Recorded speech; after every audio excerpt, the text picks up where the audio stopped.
here to explain.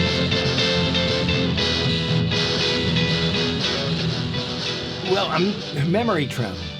This is, I like the last three lines in this poem. I think are really the meat of the whole thing. They really sum it up really nice.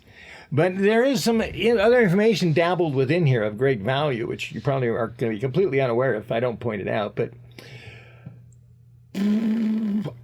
I spent a couple of years, or at least a year and a half, with the Scientology people.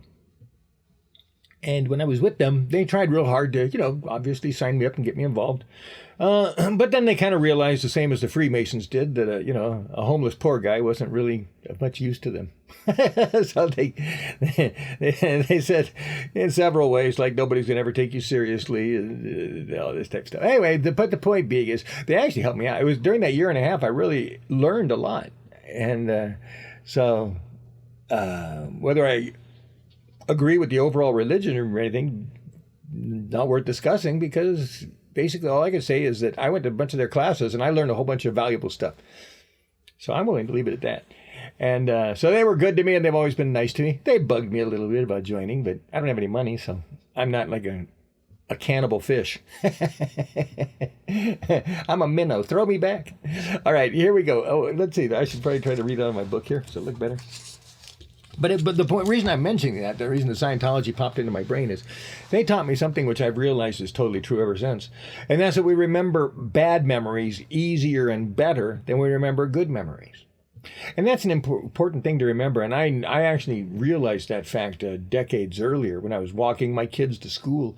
And I would try to burn into my brain some of those memories. And I thought, God, this is a great memory, Butterflies are here, squirrels, going down the line, and gardens, waving to the neighbors, and playing my flute on the way home. It was just kind of like being in a cartoon fantasy. It was just, I had some great years just enjoying life. And I used to say to myself, you got to remember this. You got to remember this. And fortunately, I do have a couple of those times when I told myself, I got to remember this, and I can still remember that, because I had so many hundreds, or maybe even thousands, well, we'll say hundreds of wonderful days that I'll never remember because they didn't have bad memories.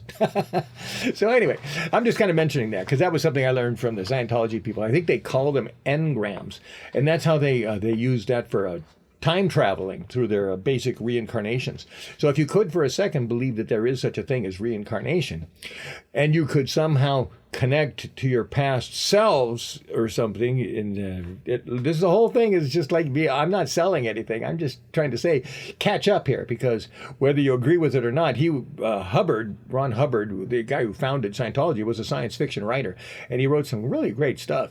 And whether it's true or not, it's a well, you see, it's a workable concept. They made a lot of money with it. But anyway, the point is that they did the hypnosis thing on me, and I did some time traveling, and I got to meet two of my former selves. And so anyway, just leave it at that for right now.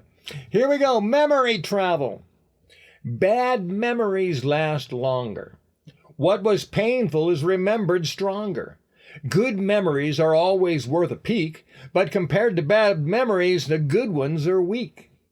Which is why it's best to not look back. Looking backwards won't keep you on the right track. If you're going to spend time on memories, you're wasting precious time to be creating new and better histories. Remembering the time you spent remembering about remembering something is as practical as walking in circles and calling it traveling. Yeah, I think that's great. Sometimes I have to say, I did it! I accomplished my goal. I got my point across. So yeah, all these dumb people who look back, and they don't even know where they're looking back to. It's just a concept, they know there's a bathroom back there somewhere, but they don't know there's a bathroom up ahead anywhere. So they're just always willing to go backwards instead of forwards. Need to look for a new bathroom.